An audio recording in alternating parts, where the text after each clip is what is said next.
राम राम सभी को। कैसे हैं आप सभी? उम्मीद करता हूं आप सभी बहुत अच्छे होंगे और तैयारी बहुत अच्छे से कर रहे होंगे। और भाई अब अंतिम समय है एग्जाम के लिए, तो और थोड़ा पढ़ना शुरू कर दो और अच्छे से सीखना शुरू कर दो। जो आपने अभी तक पढ़ा है उसका रिवीजन करना शुरू कर दो। और ये 12-12 घंटे की जो लाइव क्लास है आपने बहुत देख ली है, अब उनको छोड़ दो और जो आपके खुद के नोट्स हैं, बुक्स हैं, उनसे पढ़ना शुरू कर दो। ठीक है जी, क्योंकि वहां पर आप ज्यादा पढ़ पाओगे, ज्यादा सीख पाओगे, ज्यादा आपका दिमाग यूज होगा। वरना टीचर आके पढ़ाता है ना, उसमें आपका दिमाग यूज नहीं होता, 12-12 घंटे लगे रहते हो। ठीक है, और आंखें और खराब कर लोगे। चलो, आज हम करने वाले हैं HSSC CET 2025 के लिए रीजनिंग के बार बार पूछे जाने वाले क्वेश्चंस, इंपॉर्टेंट क्वेश्चंस हैं जो हमने रीजनिंग अभी तक पढ़ा है और आज वाली क्लास में हम पढ़ेंगे। अगर आपने ये सारी क्लासेस देखी होंगी तो आप रीजनिंग में एक अच्छा स्कोर करके आने वाले हो। देखो, मैं एक बात आपको बताता हूं, रीजनिंग का हो या मैथ का हो, जो सिलेबस कंप्लीट होता है ना, वो 3 मंथ्स में आराम से कंप्लीट होता है। 3 मंथ कम से कम उसके लिए चाहिए, और मैंने आपको 15 दिन में, 15 दिन से भी कम ही है, ठीक है, 12-13 दिन हुए हैं मुझे पढ़ाते हुए आप सभी को। 12-13 दिन में मैंने आपको इतना सिखा दिया है कि आप अगर पहले आपने कभी नहीं पढ़ा तो भी आप रीजनिंग में, मैथ में बहुत अच्छा स्कोर कर सकते हो। तो मैंने अपनी तरफ से पूरी कोशिश की है। अगर आपने उनको क्लासेस को अच्छे से सीखा होगा, समझा होगा, तो आप आराम से स्कोर कर पाओगे। ठीक है, और आज जो सुबह क्लास आने वाली थी वो कल आएगी, क्योंकि आप सभी के डिमांड आ रहे थे, सर जी इन टॉपिक्स के क्वेश्चंस और ऐड कर देना, हमें प्रॉब्लम आ रही है, तो वो क्वेश्चंस और ऐड कर दूंगा, तो कल सुबह वो क्लास आपको मिल जाएगी। ठीक है जी। और आज भाई हमारे गांव में भोले के भगत पहुंच चुके हैं। ठीक है, महादेव जी के डाक कावड़ आई है गांव की तरफ से। तो मैं भी महादेव जी से प्रार्थना करता हूं कि जितने भी स्टूडेंट हमें देख रहे हैं, जितने भी स्टूडेंट तैयारी कर रहे हैं, ठीक है, उन्होंने जो पढ़ा है वही उनके एग्जाम में आए और वो अच्छा स्कोर करें और उनका CET है बहुत अच्छे नंबरों से पास हो। और वैसे तो हरियाणा वालों के ऊपर वैसे भी महादेव जी का हाथ होता है। ठीक है जी, क्योंकि हरियाणा वाले महादेव के भगत हैं। चलो ठीक है, आपको सुन रही होगी आवाज, कोई बात नहीं, थोड़ा सा इग्नोर करना, अभी आगे चले जाएंगे। क्या है कि 4 अक्षर समूह दिए गए हैं, जिनमें से 3 किसी निश्चित तरीके से संगत हैं। वह विषम समूह ज्ञात कीजिए जो उस समूह से संबंधित नहीं है। तो ऐसा क्वेश्चन आपकी स्क्रीन पे आएगा, आपके एग्जाम में आएगा, और इनमें से आपसे पूछेगा इनमें से अलग कौन सा है, असंगत कौन सा है, या समूह से संबंधित नहीं है, या विषम कौन सा है। कुछ भी लिख के पूछे कि इनका मतलब यही है कि 3 है ना, एक ही चीज को फॉलो कर रहे होंगे और चौथा आपका अलग हो रहा होगा। देखो, पहले हम देखें M से J हो रहा है। देखो, जिनको नंबर याद है वो नंबर से कर लेना, वो सबसे अच्छा तरीका होता है, लेकिन मैं यहां पर सभी स्टूडेंट के हिसाब से पढ़ा रहा हूं, तो जिनको नंबर याद नहीं है मैं उनके हिसाब से भी बता रहा हूं। तो आपको क्या करना है, अच्छे से देखना है। ये देखो, SSC GD में पूछा गया क्वेश्चन है। ठीक है, चलो अब इसको कैसे करेंगे कीजिए। M से J हो रहा है, M से क्या हो रहा है, क्या हो रहा है, M से J हो रहा है, इसका मतलब क्या हुआ, माइनस हो रहा है। कितना माइनस हो रहा है, अगर ऐसे नहीं पता चलता ना माइनस कितना हो रहा है, तो इसका मतलब ये इससे आगे है, तो इसको करके देख लेना। J के बाद क्या आता है, K, L और M, तो इसका मतलब क्या हुआ है, +3 होना चाहिए पीछे की तरफ से, लेकिन आगे की तरफ से अगर बात करेंगे तो क्या हुआ है, -3 हुआ है, क्योंकि M से J हुआ है, J से M नहीं हुआ। तो M से J हुआ है, मतलब क्या हुआ, -3 हुआ है। उसके बाद J के बाद Q लिखा गया है, तो J के बाद Q, J के बाद क्या आता है आपका, K, L, M, N, O, P और Q आता है। इसका मतलब कितना प्लस हुआ है, 7 प्लस हुआ है, -3 + 7। इसमें करके देखिए क्या -3 हो रहा है, मतलब D में प्लस करके देख लो 3, तो क्या हो जाएगा, D के बाद क्या आता है, E, F, G, तो इसका मतलब ये तो -3 हो रहा है। ठीक है, के देखो आप, D के बाद क्या आएगा, D के बाद आपका आता है E, F, G, H, I, J और K, 3, 3, 6 और 1, 7, तो इसका मतलब इसमें भी +7 हुआ है, ये भी बिल्कुल सही है, मतलब दोनों सेम कंडीशन के हैं, तो इनमें से कोई अलग होगा। अब तीसरा अगर हम देखें तो बी से ई हो रहा है, तो बी के बाद सी डी और ई आता है, इसका मतलब -3 हुआ है, ये भी ठीक है। बी के बाद देखो C D E F G H I, तो क्या हुआ है +7 हुआ है, इसमें भी ठीक है। -3 हुआ है, +7 हुआ है। जब 3 में सेम हो गया तो चौथा अपने आप ही अलग हो जाएगा। ये क्वेश्चन मैंने इसीलिए लिया था SSCGD का, क्योंकि इसमें क्या है कि ऑप्शन नंबर डी है ना, इसमें अलग है। तो इससे क्या होता है कि आपको सारा समझा सकूं कि आपको सारा चेक करना पड़े, तब भी आपको कैसे करना है। इसको कर लीजिए, तो यहां पर करोगे तो -4 आ जाएगा, क्योंकि n के बाद क्या आएगा OPQR, तो -4 हो रहा है, तो -4 हो रहा है, क्योंकि -3 सभी में हो रहा है, इसमें -4 हो रहा है, तो इसलिए ये क्या हो जाएगा, अलग हो जाएगा। ठीक है जी। तो ऐसे क्वेश्चंस आपके एग्जाम में आएंगे, ये अल्फाबेट से भी पूछे जाएंगे और ये आपके इस तरीके से भी आएगा। अगर लैंग्वेज नहीं लिखी हुई ना, बस थोड़ा सा ऊपर लिख देगा कि इनमें से असंगत कौन सा है, तो आपको बताना है। और आगे वाले भी आएंगे, देखो ऐसे भी क्वेश्चंस इससे आते हैं। ठीक है, तो मैं आपको जो एग्जाम्स में आ सकता है ना, वो सारे के सारे करवा रहा हूं। तभी तो मैंने बोला कि जो अपनी क्लासेस देखा है वहीं से ऑलमोस्ट आपको पेपर देखने के लिए मिल जाएगा। देखो इसमें आपको बताना है, इसमें अलग कौन सा हो जाएगा, इसमें आपको अलग बताना है कौन सा होगा। करके देखिए, ए के बाद ई आ रहा है, तो इसका मतलब बी सी डी छोड़ के ई आया है, तो इसका मतलब क्या हुआ है, +4 हुआ है। ई के बाद आई आया है, तो ई के बाद क्या आता है, एफ जी एच आई आया है, यानी कि +4 हुआ है। आई के बाद एम आया है, तो आई के बाद क्या आता है, जे के एल एम, तो इसका मतलब इसमें भी +4 हुआ है। एम के बाद क्यू है, तो क्या हो जाएगा, एन ओ पी क्यू, इसका मतलब इसमें भी +4 हुआ है। तो सभी में क्या हो रहा है, +4 +4 +4 हो रहा है। अब इसमें देख लो, ए के बाद आई है, +4 होता है क्योंकि अभी हुआ था। आई के बाद एम है, देखो इसमें भी +4 हुआ है, चेक करने की आवश्यकता नहीं है। एम के बाद क्या क्यू आता है, इसमें देखो एम के बाद क्या आएगा, एन ओ पी क्यू, इसका मतलब ये +4 हुआ है, ठीक है। क्यू के बाद यू दिया गया है, तो क्यू के बाद क्या आता है, आर एस टी यू, इसका मतलब इसमें भी +4 हुआ है, तो इसमें भी सभी में +4 हो रहा है। अब इनमें देखिए, इनमें से किसी में भी आप देख लीजिए। अगर हम एन का देखें तो ओ पी क्यू आर, इसका मतलब +4 हुआ है, ठीक है। आर के बाद यू होना चाहिए, यहां पर क्यू के बाद यू था, आर के बाद यू है, कुछ तो गड़बड़ है। तो आर के बाद क्या आता है, एस टी यू, तो इसका मतलब यहां पर +3 हुआ है। बाकी सभी में +4 हो रहा था, इसमें 3 आ गया। आगे वाला चेक करने की आवश्यकता नहीं है, क्योंकि 2 में ये कंडीशन हो रही है ना, तो सभी में होनी चाहिए। जिसमें नहीं है वही आपका आंसर है। तो इसमें क्या हुआ, +3 हुआ है, तो इसका मतलब यही आंसर हो जाएगा। ज्यादा चेक करने की आवश्यकता नहीं है। ऐसा नहीं कि ऊपर वाले को भी चेक करना है, लेकिन मैं तो समझा रहा हूं, तो मैं तो आपको सिखाऊंगा, लेकिन आपको एग्जाम में ऐसे करना है। आंसर निकल गया, इसको करके देखो, एल एम एन ओ हो गया ना +4। ओ के बाद क्या आएगा, पी क्यू आर एस आएगा, तो +4 हुआ। एस के बाद क्या आएगा, टी यू वी डब्ल्यू आएगा, तो ये भी +4 हुआ। डब्ल्यू के बाद क्या आएगा, एक्स वाई जेड ए, तो ये भी दिया हुआ है +4। ठीक है, तो मुझे तो समझाना था, इसलिए मैंने समझाया। आपने सिर्फ चेक किया कि भाई 2 में ये कंडीशन अप्लाई हो रही है, तो सभी में यही होनी चाहिए। इसमें नहीं हो रही, तो ये आपका आंसर हो गया। ऊपर वाला चेक करके टाइम वेस्ट करने की आपको आवश्यकता नहीं है। ऐसे क्वेश्चंस भी आपसे पूछेगा, इसमें भी आपको बताना है असंगत कौन सा है। क्या बताना है, असंगत कौन सा है। असंगत का मतलब क्या होता है, विषम। विषम का मतलब क्या होता है, अलग। बताइए कौन सा है। अब तक तो आपका आंसर आ जाना चाहिए था, अब तक तो क्या है, आपका आंसर आ जाना चाहिए था। मधुमक्खी का छत्ता, तो मधुमक्खी का जो छत्ता है वो मधुमक्खी के रहने का स्थान है। कुत्ता घर, कुत्ता घर जहां पर कुत्ता रहता है उसका रहने का स्थान है। सुअर का बाड़ा, सुअर का बाड़ा क्या है, उसके रहने का स्थान है। लेकिन यहां पर शावक दिया हुआ है, ये अलग हो जाएगा, क्योंकि शेर के बच्चे को शावक कहा जाता है। ठीक है, और आजकल आपको पता है ना, काफी प्रसिद्ध हुआ था छावा। ठीक है, तो छावा भी लिख के दे सकता है। तो ये समझ में आ गया।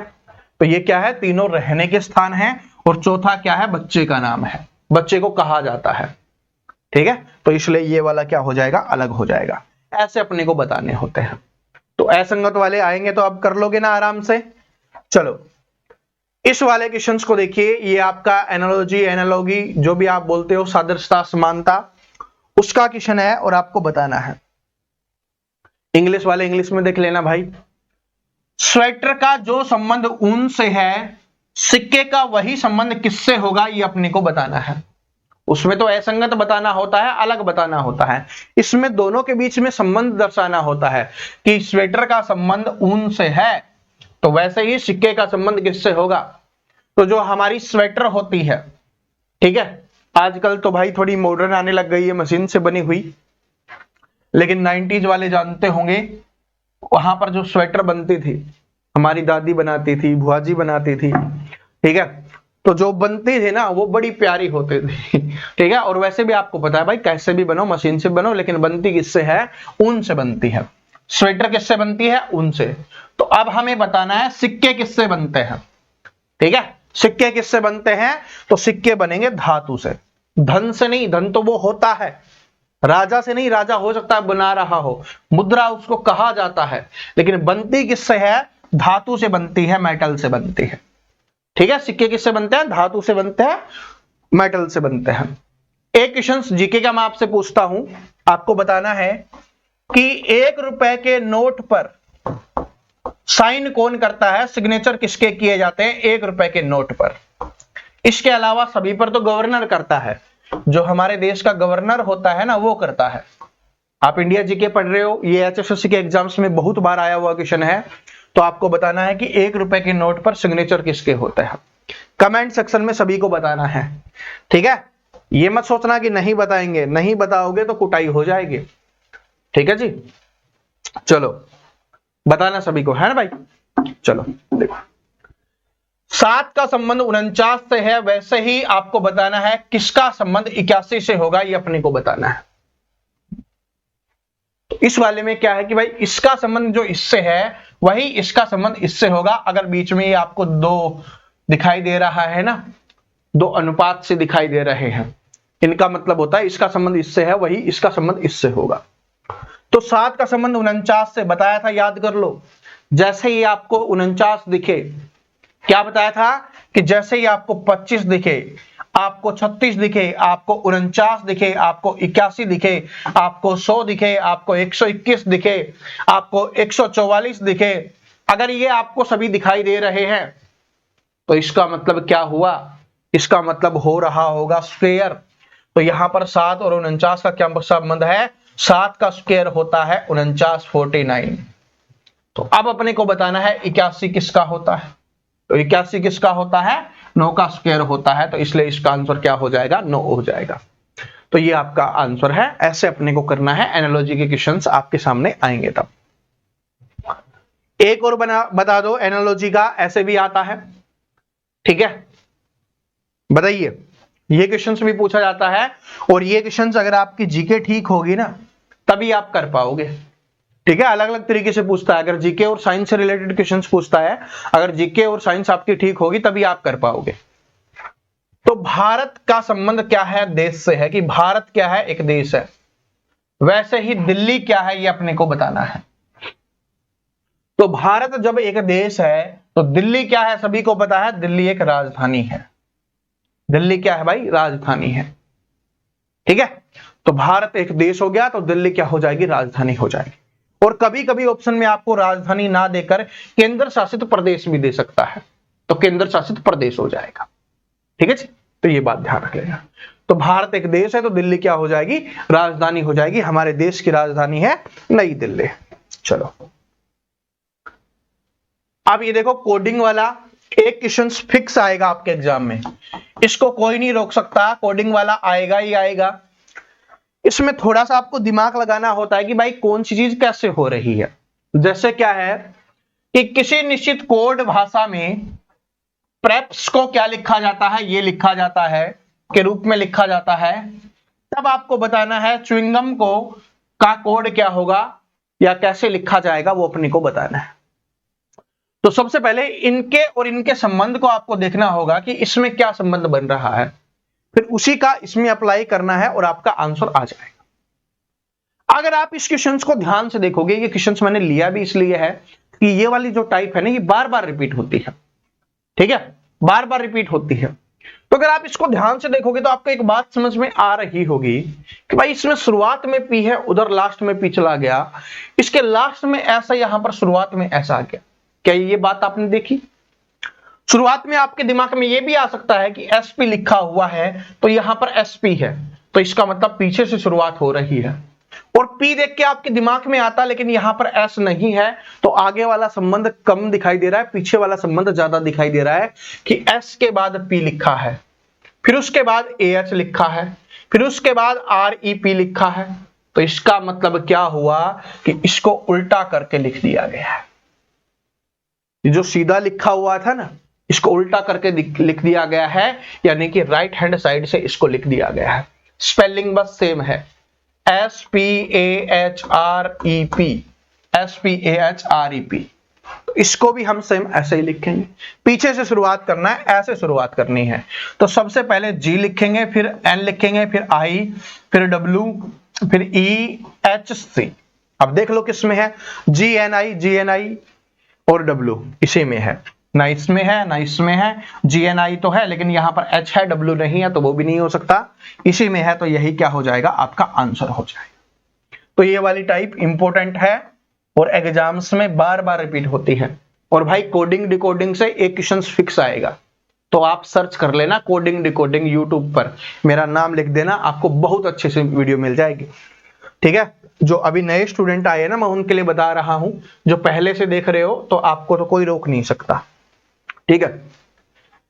1 9 36 100 और आगे क्या होगा, सीरीज। पक्का आपके एग्जाम्स में फिक्स क्वेश्चन है भाई, सीरीज से, श्रृंखला से, आपको पता ही होगा ये बात, श्रृंखला से आएगा। श्रृंखला से मैंने हर क्लास में लिया है, और हर क्लास में इसलिए लिया है क्योंकि हर शिफ्ट में पूछा जाता है क्वेश्चंस, बहुत इंपॉर्टेंट चैप्टर है आपके एग्जाम्स के लिए, ठीक है। तो यहां से पक्का आता है क्वेश्चंस, तो कीजिए।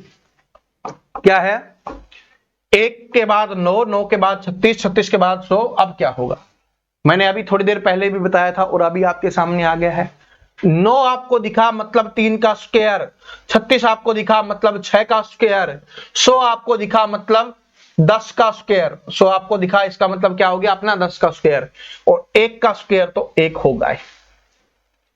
तो यहां पर आगे क्या आएगा, तो 1 से 3 का स्क्वायर हुआ मतलब 2 जोड़ा, 3 से 6 का स्क्वायर हुआ मतलब 3 जोड़ा, 6 से 10 का स्क्वायर हुआ मतलब 4 जोड़ा, 2 3 4। अब 5 जोड़ के स्क्वायर करना है तो 10 में 5 जोड़ेंगे 15, और 15 का स्क्वायर कितना होता है 225।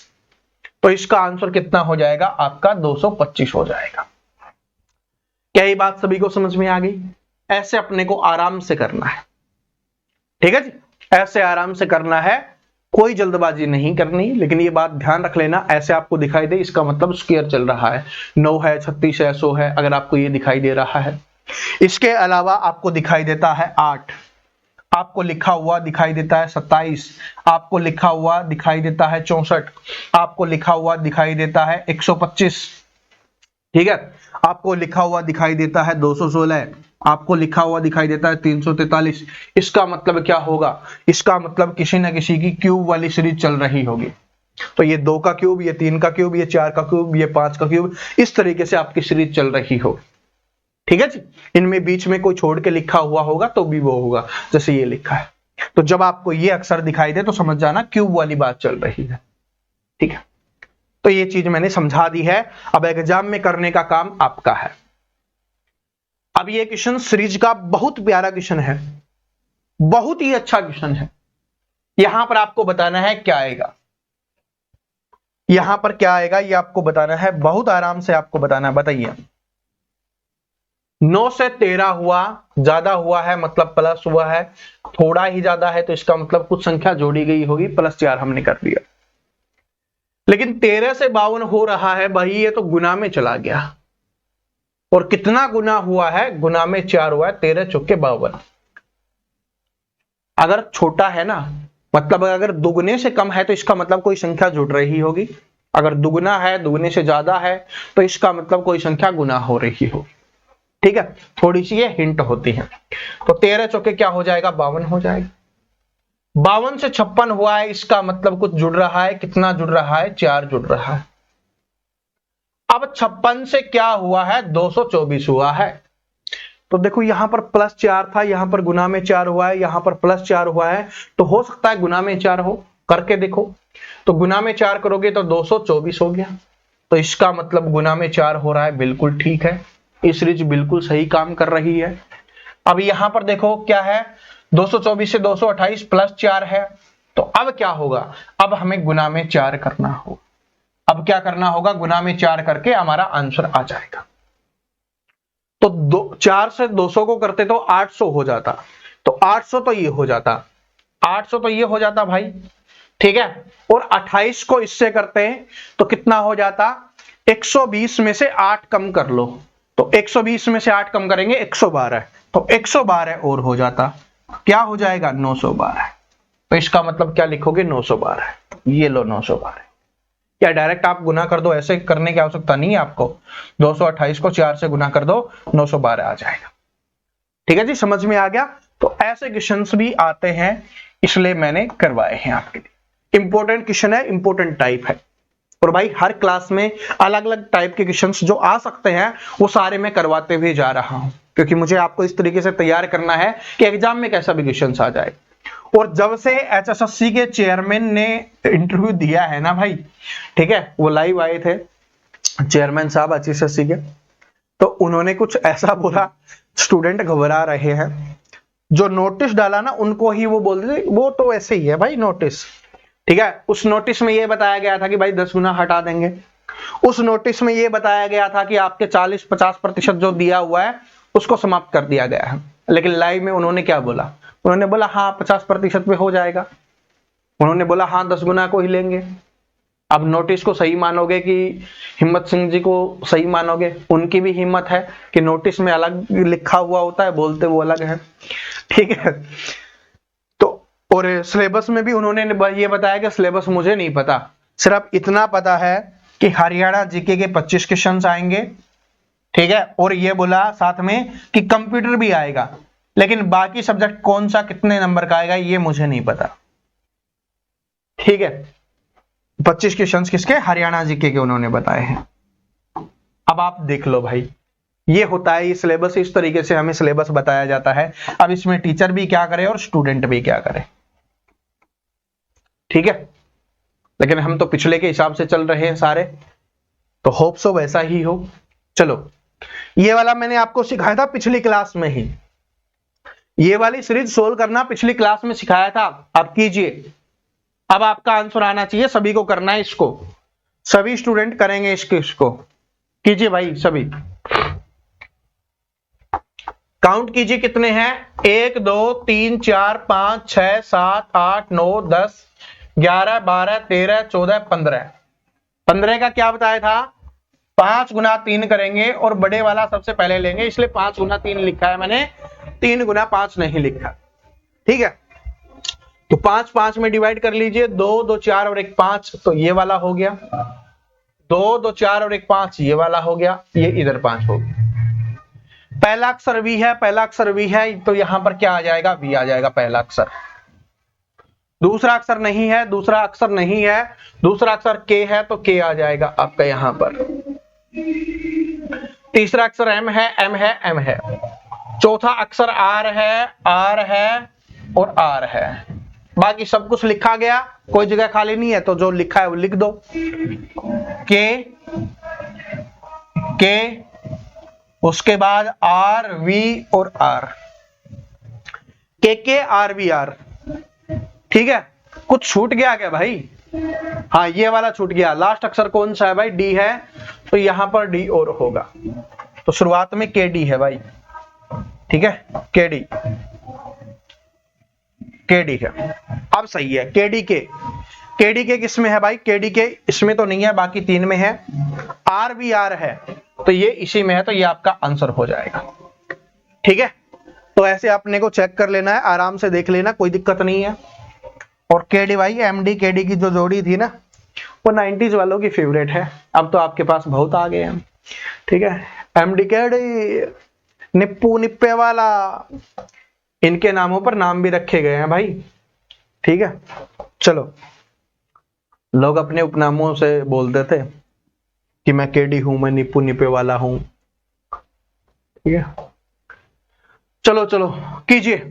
अगला है आपका सीरीज का ही है, बहुत प्यार से आपको करना है क्योंकि सीरीज बहुत इंपॉर्टेंट है। यहां से एक नहीं दो दो क्वेश्चंस भी आ जाते हैं, ठीक है। कीजिए अब 3, 18, 48, 93 अब क्या होगा। 3, 18 मतलब क्या हुआ, 3, 18, 48 कीजिए। गुना में देखेंगे तो गुना तो 6 से हो रहा है, लेकिन इसको करके देखोगे तो ये नहीं है गुना में, तो इसलिए गुना वाला तो नहीं होगा। फिर आपको जोड़ वाला देखना है क्योंकि दो ही चीजें हो सकती हैं। ज्यादा बड़ा था तो इसलिए हमने गुना वाला पहले चेक किया है, क्योंकि यहां पर देखो गुना करोगे तो नहीं हो रहा है 48, ठीक है। तो इसका मतलब +15 जोड़ने पर क्या होता है, 18 होता है। 18 से 48 करो, इसमें से माइनस करो तो कितना आ रहा है, 30 आ रहा है, मतलब +30 करने पे है ये हुआ है। इसमें से ये करोगे तो कितना आएगा, 93 में से 48 गया तो कितना आ गया आपका, 45 आ गया, +45। अब क्या होगा, 15, 15 दूनी 30, 15 × 45, अब क्या करना है, 60 जोड़ना है। 60 जोड़ोगे तो कितना हो जाएगा, 150 और 3, 153। तो ऑप्शन नंबर बी क्या हो जाएगा आपका, यहां पर करेक्ट आंसर हो जाएगा। ठीक है जी, समझ में आ गया।